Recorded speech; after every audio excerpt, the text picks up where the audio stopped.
Sit.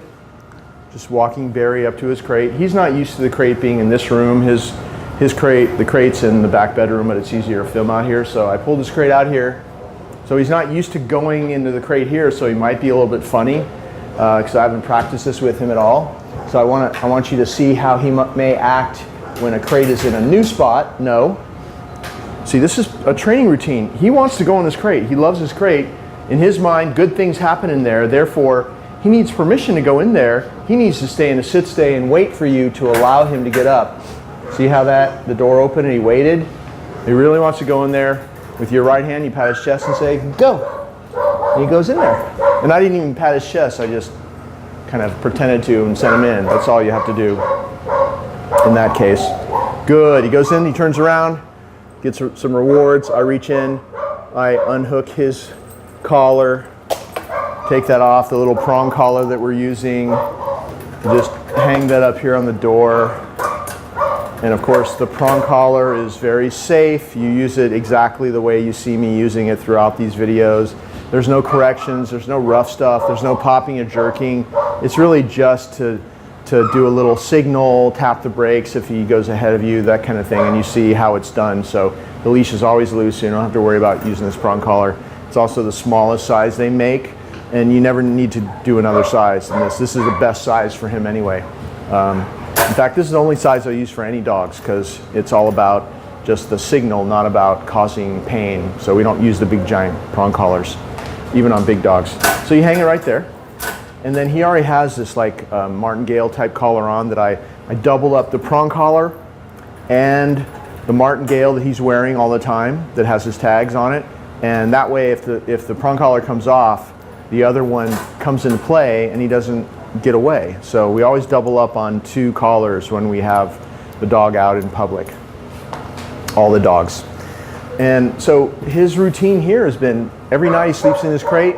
He's in and out of his crate all day long, and the crate routine, at least 5 times a day, exactly what you see me do here.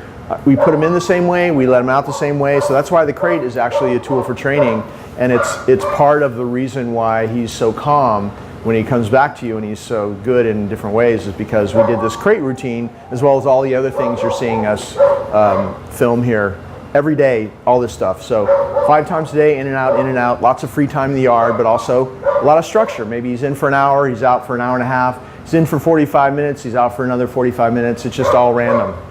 So when you want to take him out, the best way to do it is attach this prong collar to the leash first.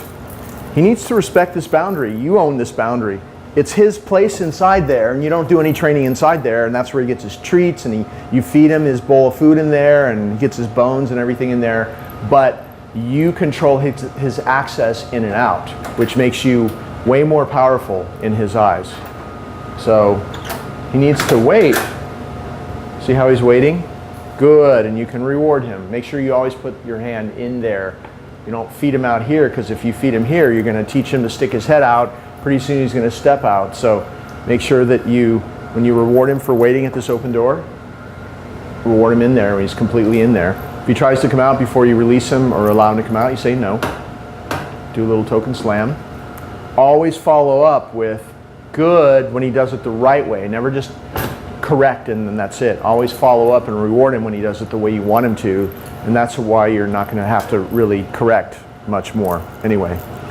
So, because he'll know what gets him good stuff and he won't even try to step out later.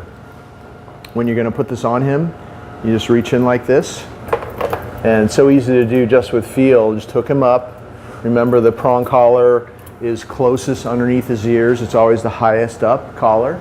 And of course, it needs to be lightly touching all the way around, so don't have it be really loose, because if you have it super loose, then it sticks him when you do your little prompts. If you have it too tight, then obviously that's not good either. So just lightly touching around, all the way around.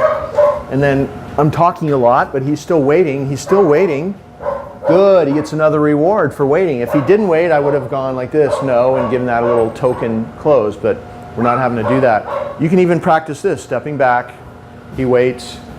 Good, see, in his mind, good stuff happens if he follows the rules. He's already got this system down. All you have to do is institute it in your house, which we're helping you do because we're coming back there to your house and showing him how to do it. So just continue doing this at your house and you're going to get the same results. Turn, so he's going to be on your left, pat your leg and say, okay. He's going to come out. You get to do another little left turn because you want to go back and close this door. Because if you're going to be in control of this boundary, the door's always closed. It's closed when he's in and it's closed when he's out. That way the other dog can't get in and get his stuff anyway if he's got bones and toys and stuff in there. But also, if you leave it open, then he can just come and go as he pleases and you squander your greatest power with the crate. It's to control the boundary, just like you saw me doing. So always make sure that door is closed. Okay. Then you can take him to wherever you're taking him. Come on, buddy. Once again, it's outside. Sit. Have him sit. You can do your step out thing, which just accentuates that you control this boundary, keeps him really calm at a doorway. Okay. On the outside, sit. Release him to be free here from a calm sit stay. Never send him through the door. Go. And he's free. Have some more free time.